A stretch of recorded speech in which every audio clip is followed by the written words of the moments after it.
नमस्कार। अगर आप एक टीचर बनने का सपना देख रहे हैं तो सीटेट की परीक्षा उस सपने की तरफ आपका पहला और सबसे जरूरी कदम है। तो आज हम सीटेट फरवरी 2026 के ऑफिशियल नोटिफिकेशन की हर जानकारी को बिल्कुल आसान भाषा में समझेंगे ताकि आपकी तैयारी का रास्ता एकदम साफ हो जाए। हम इस पूरी प्रक्रिया को 5 आसान हिस्सों में देखने वाले हैं। सबसे पहले तो ये जानेंगे कि भाई ये सीटेट है क्या चीज। फिर ये समझेंगे कि कौन सा पेपर चुनना सही रहेगा। इसके बाद ऑनलाइन फॉर्म भरने के एक एक स्टेप को देखेंगे, जरूरी तारीखों और फीस पर बात करेंगे और आखिर में एग्जाम वाले दिन के लिए पूरी तरह तैयार हो जाएंगे। तो चलिए शुरू करते हैं सबसे पहले और सबसे बुनियादी सवाल से कि आखिर ये सीटेट है क्या और एक टीचर के तौर पर ये इतना ज़रूरी क्यों है। देखिए, सीटेट की परीक्षा सीबीएसई आयोजित करता है और ये अपने आप में एक बहुत बड़ी बात है। इससे इस परीक्षा को एक राष्ट्रीय पहचान और विश्वसनीयता मिलती है। मतलब इसे पास करने पर आपकी काबिलियत को पूरे देश में मान्यता मिलेगी। सीटेट यानी सेंट्रल टीचर एलिजिबिलिटी टेस्ट। जैसा कि नाम से ही साफ है, ये एक एलिजिबिलिटी टेस्ट है, मतलब एक पात्रता परीक्षा। आसान भाषा में कहें तो अगर आप केंद्र सरकार के स्कूलों जैसे कि केंद्रीय विद्यालय या नवोदय विद्यालय में क्लास 1 से 8 तक पढ़ाना चाहते हैं तो इस परीक्षा को पास करना आपके लिए कंपलसरी है। पर यह परीक्षा सिर्फ एक नौकरी पाने का टिकट नहीं है। इसका मकसद इससे कहीं बड़ा है। ये पूरे देश में टीचरों की भर्ती के लिए एक स्टैंडर्ड सेट करती है। टीचर ट्रेनिंग देने वाले इंस्टीट्यूट्स को बेहतर करने के लिए मोटिवेट करती है। और ये सरकार का एक साफ संकेत है कि वो टीचर की क्वालिटी से कोई समझौता नहीं करना चाहती। चलिए अब आते हैं आपके पहले और सबसे जरूरी फैसले पर। आपको कौन सा पेपर चुनना चाहिए। ये पूरी तरह से इस बात पर निर्भर करता है कि आप अपने आप को भविष्य में कहां पढ़ाते हुए देखते हैं। यहाँ 2 ऑप्शन हैं, बिल्कुल सीधे सीधे। पेपर 1 उन लोगों के लिए है जो प्राइमरी क्लास यानी क्लास 1 से 5 तक पढ़ाना चाहते हैं, और पेपर 2 उन लोगों के लिए है जो 6ठी से 8वीं क्लास यानी कि एलिमेंट्री स्टेज के बच्चों को पढ़ाना चाहते हैं। और हाँ, अच्छी बात यह है कि आप चाहें तो दोनों पेपर एक साथ देकर दोनों लेवल के लिए एलिजिबल हो सकते हैं।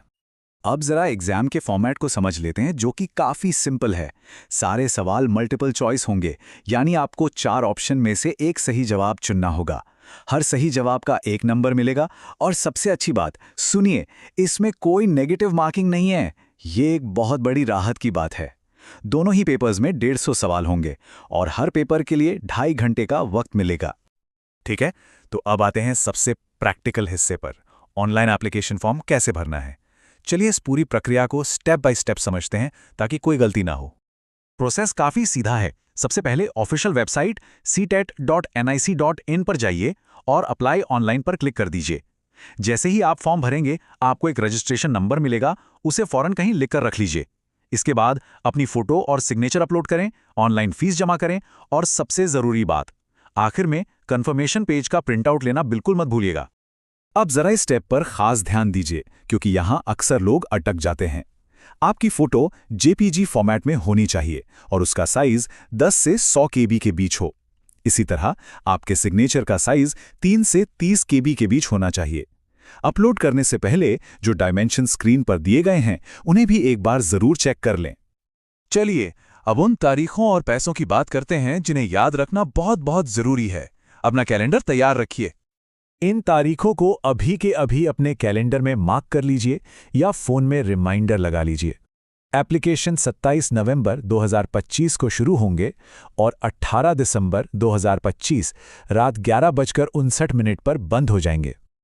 और परीक्षा की तारीख है 8 फरवरी 2026, दिन रविवार। अब बात करते हैं फीस की। अगर आप जनरल या ओबीसी कैटेगरी से हैं तो एक पेपर की फीस है 1000 रुपये और दोनों पेपर की 1200 रुपये। वहीं अगर आप एससी, एसटी या दिव्यांग कैटेगरी से हैं तो आपके लिए एक पेपर की फीस 500 रुपये और दोनों पेपर की 600 रुपये रखी गई है। तो फॉर्म भर दिया, फीस भी दे दी, बहुत बढ़िया। अब तैयारी के आखिरी और सबसे अहम पड़ाव पर चलते हैं, यानी एग्जाम वाले दिन क्या करना है और क्या बिल्कुल नहीं करना है। एग्जाम के दिन का शेड्यूल बहुत ध्यान से समझ लीजिए। पेपर 2 सुबह की शिफ्ट में होगा, जिसके लिए आपको सुबह 7:30 बजे रिपोर्ट करना है, और पेपर 1 शाम की शिफ्ट में होगा, जिसके लिए आपको दोपहर 12:30 बजे पहुंचना है। एक बात गांठ बांध लीजिए, परीक्षा शुरू होने से ठीक 120 मिनट पहले पहुंचना है। देर से आने वालों को एंट्री नहीं मिलेगी। अब बात करते हैं कि एग्जाम हॉल के अंदर क्या ले जा सकते हैं। देखिए, लिस्ट बहुत ही छोटी है।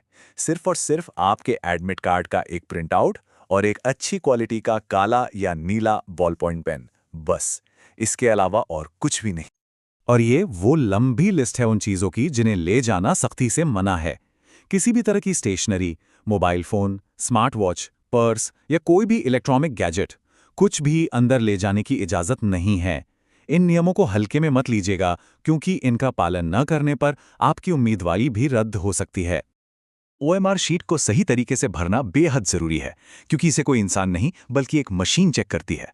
तो जैसा कि दिखाया गया है, गोले को पूरी तरह से काला या नीला करें। आधा अधूरा भरा हुआ या गलत तरीके से भरा गया गोला मशीन नहीं पढ़ पाएगी और आपका नंबर कट जाएगा। ये एक बहुत ही ज़रूरी बात है जो नोटिफिकेशन में साफ साफ लिखी है, और इसे गंभीरता से लेना चाहिए। फॉर्म भरने से पहले ये चेक करना कि आप एलिजिबल हैं या नहीं, ये पूरी तरह से आपकी जिम्मेदारी है। सिर्फ एडमिट कार्ड आ जाने का ये मतलब नहीं है कि आपकी योग्यता को मान लिया गया है। तो इस पूरी बातचीत का सबसे बड़ा सार क्या है? वो ये है, फाइनल सबमिट का बटन दबाने से पहले अपने फॉर्म की हर एक डिटेल को, खासतौर पर अपने नाम, जन्मतिथि और फोटो को 2 बार नहीं बल्कि 3 बार चेक कर लीजिए, क्योंकि एक बार फीस जमा हो गई तो गलतियों को सुधारने का मौका मिलना बहुत मुश्किल होता है और फीस भी वापस नहीं होती। तो अब जब एप्लीकेशन से लेकर एग्जाम तक का पूरा रास्ता आपके सामने बिल्कुल साफ है, तो सवाल बस एक ही बचता है, आपकी तैयारी का सबसे पहला कदम क्या होने वाला है?